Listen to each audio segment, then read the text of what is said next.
वैसे तो भारत शांति प्रिय देश है, लेकिन इसका मतलब ये नहीं कि भारत भविष्य में आने वाले खतरों के लिए तैयारी नहीं कर रहा, क्योंकि जिस तरह ऑपरेशन सिंदूर के दौरान भारत ने पाकिस्तान को धूल चटाई है, उसी तरह भारत भविष्य में होने वाले युद्धों में अपनी धाक जमाना चाहता है और उसके लिए जरूरी है लगातार बदलाव। और इसी को लेकर सीडीएस जनरल अनिल चौहान ने एक बार फिर बड़ा स्टेटमेंट दिया है। सीडीएस ने कहा है कि हमें युद्ध के लिए तैयार रहना चाहिए, फ्यूचर वॉरफेयर को डेवलप करना चाहिए, जल थल नभ तीनों में कोऑर्डिनेशन और मजबूत हो। स्पेस और साइबर वॉरफेयर भी बड़ी चुनौती है। भविष्य का युद्ध आज के हथियार से तो लड़ नहीं सकते, लिहाजा इसके लिए तैयारी पूरी करनी होगी। और यही वजह है कि भारत लगातार अपने हथियारों को अपग्रेड कर रहा है, स्वदेशी और मेड इन इंडिया हथियारों पर जोर दे रहा है। आज ही आईएनएस हिमगिरी और आईएनएस उदयगिरी की कमीशनिंग की गई है और इससे पहले इंटीग्रेटेड एयर डिफेंस सिस्टम का सफल परीक्षण किया गया था। आकाश प्राइम एयर डिफेंस वाला मिसाइल सिस्टम का भी टेस्ट हो चुका है। भारत का जोर अपनी सीमाओं को सुरक्षित करने पर है और यही वजह है कि मिशन सुदर्शन चक्र पर पूरा फोकस है। तो साफ है कि बदलते समय के साथ, बदलते युद्ध के तरीकों के साथ भारत अपने हथियारों में भी बदलाव कर रहा है और उनकी मारक क्षमता को बढ़ा रहा है। हथियारों के लिए नई टेक्नोलॉजी को अपना रहा है, जिससे आने वाले समय की चुनौतियों से लड़ा जा सके।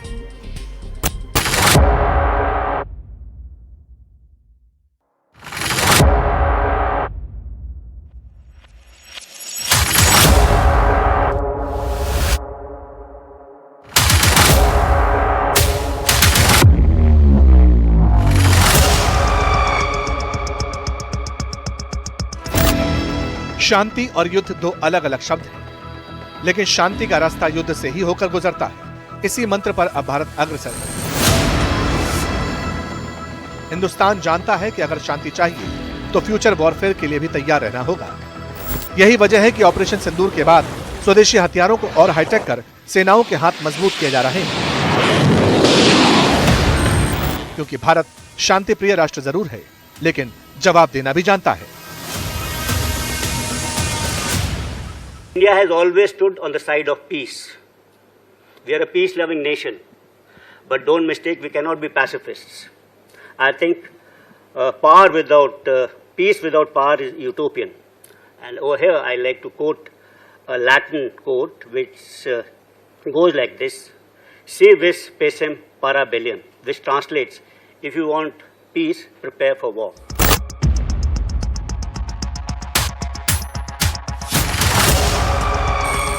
दुश्मनों को सीडीएस अनिल चौहान की ये चेतावनी बताने के लिए काफी है कि अब भारत भविष्य के वॉरफेयर के लिए तैयार है, जिसके पास भविष्य के युद्ध जीतने की ताकत भी है और दुश्मनों को हराने की रणनीति भी, जिसे आधुनिक चुनौतियों का पता भी है और भविष्य में होने वाले युद्ध का अंदेशा भी।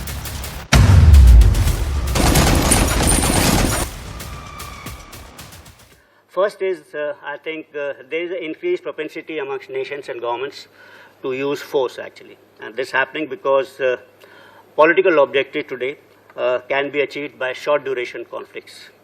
The second trend which I see is lack of distinction between war and peace.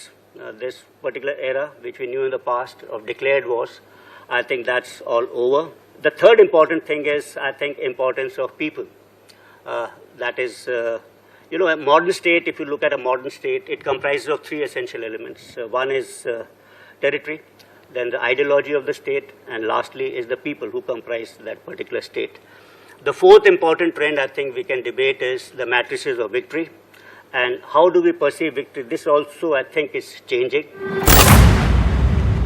CDS ने साफ शब्दों में कहा कि आने वाले समय में युद्ध का स्वरूप और खतरनाक होने वाला है। चेतावनी दी कि भविष्य की जंग न केवल जमीन, पानी और आसमान तक सीमित रहने वाली है, बल्कि इसका दायरा साइबर और स्पेस तक रहेगा।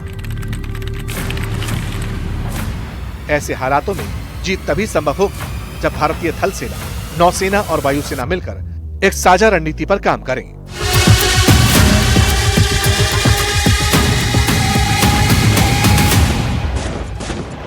We will have to look at multi-domain ISR, integration of ground, air, maritime, undersea, space sensors, all becoming a key necessity and integrating them.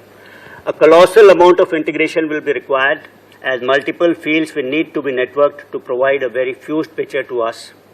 Colossal amounts of data will be needed to be analyzed for information and real-time response. यही वजह है कि भारत अब अपनी army, navy और air force को और hi tech करने पर जोर दे रहा है। समंदर में भी अपनी ताकत बढ़ा रहा है। इसका नतीजा ये तस्वीरें, ये हैं INS उदयगिरी और INS हिमगिरी, जो भारतीय नौसेना को समंदर में डबल पावर देंगी। इन्हें नौसेना में शामिल कर लिया गया। ये दोनों ही नीलगिरी क्लास स्टेल्थ फ्रिगेट्स का हिस्सा है, जिसमें पहले से बेहतर तकनीक, हथियार और सेंसर सिस्टम लगे। मैं INS उदयगिरी पे हूँ। ये भारतीय नौसेना का सबसे नया फ्रिगेट है। इसके साथ एक और प्रोजेक्ट 17 अल्फा फ्रिगेट यहाँ विशाखापट्टनम में कमीशन हो रहा है। ये भारतीय नौसेना के लिए सबसे केपेबल फ्रिगेट है, जो मेड इन इंडिया है, आत्मनिर्भरता का एक एग्जाम्पल है, एक उदाहरण है। इसमें 8 ब्रह्मोस मिसाइल लैस है, उसके साथ 12 केट सरफेस टू एयर मिसाइल्स भी है। ये मल्टी रोल फ्रिगेट कहा जाता है। ये एरियल टारगेट्स को हिट कर सकता है। ये अंडर वाटर टारगेट्स, सबमरीन्स जैसे, उसको भी टारगेट किया जा सकता है, और एनिमी के जो जहाज है उसको भी अटैक किया जा सकता है।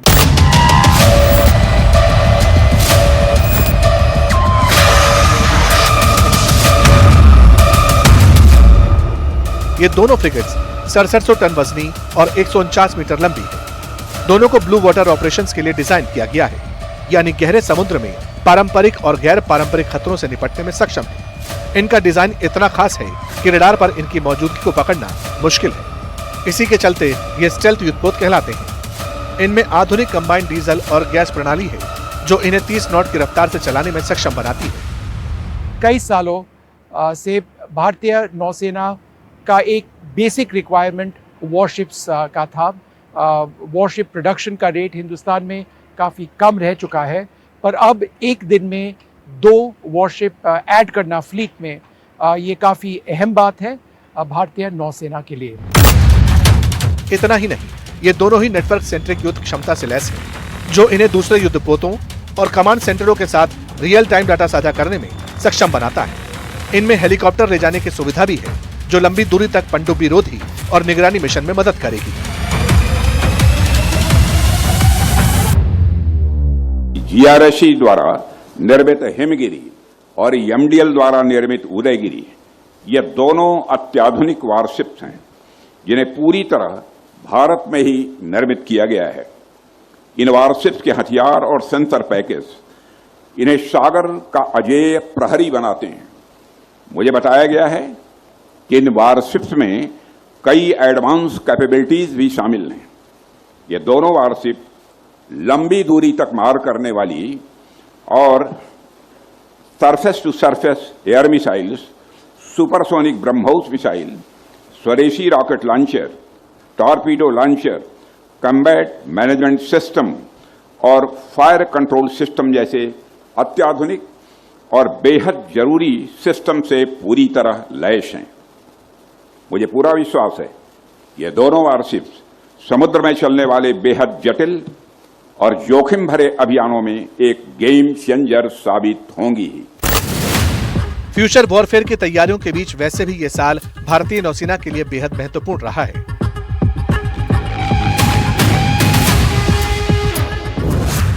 इस साल INS सूरत, INS Nilgiri, INS वाशकीर, INS Arnala, INS विस्तार जैसे ताकतवर और स्वदेशी युद्धपोत कमीशन किए गए हैं। INS उदयगिरी और INS हिमगिरी की बात कर लें तो इस साल कुल 7 युद्धपोत नौसेना में शामिल हो चुके हैं, जो भारत की समुद्री ताकत को नई ऊंचाइयों पर ले जा रहे हैं।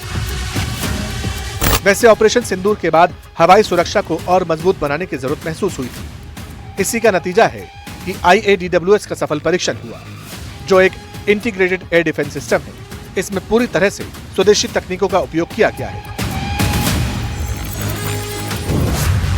इनमें QRSAM यानी quick reaction surface to air missile है, जो हवाई हमलों को रोकने में सक्षम है। इसके अलावा VS होरार्ड्स यानी advanced very short range air defence system है, जो नजदीकी खतरों को नष्ट करने में सक्षम है। और DEW यानी हाई पावर्ड लेजर आधारित डायरेक्टेड एनर्जी वेपन है। यह दुश्मनों के हवाई हमले को बेअसर बनाता है। यही स्वदेशी तकनीकें भारत के लिए एक मजबूत सुरक्षा कवच बनाती हैं, जो देश के महत्वपूर्ण ठिकानों को हवाई खतरों से बचाने में मदद करेंगी।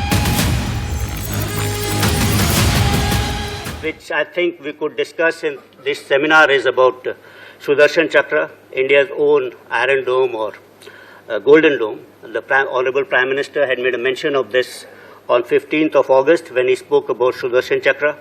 That will enhance India's strategic defense, and he said that he expects it to be rolled out by 2035. Over here, I think the aim is to develop a readiness system to protect India's strategic, civilian and nationally important sites, and it will act both as a shield as well as a sword. It will entail development of robust infrastructure and processes for detection, acquisition, neutralization of enemy's air vectors, including using soft skill and hard skill, both kinetic and directed energy weapons. वैश्विक अशांति और बदलते दौर के बीच ये तो साफ है कि युद्ध का तौर तरीका बदलेगा। इसीलिए भारत की तैयारी है, ताकि जैसे ऑपरेशन सिंदूर के दौरान पाकिस्तान को घुटनों पर ला दिया था, वैसे ही आने वाले भविष्य में भारत अपने दुश्मनों को धूल चटा सके।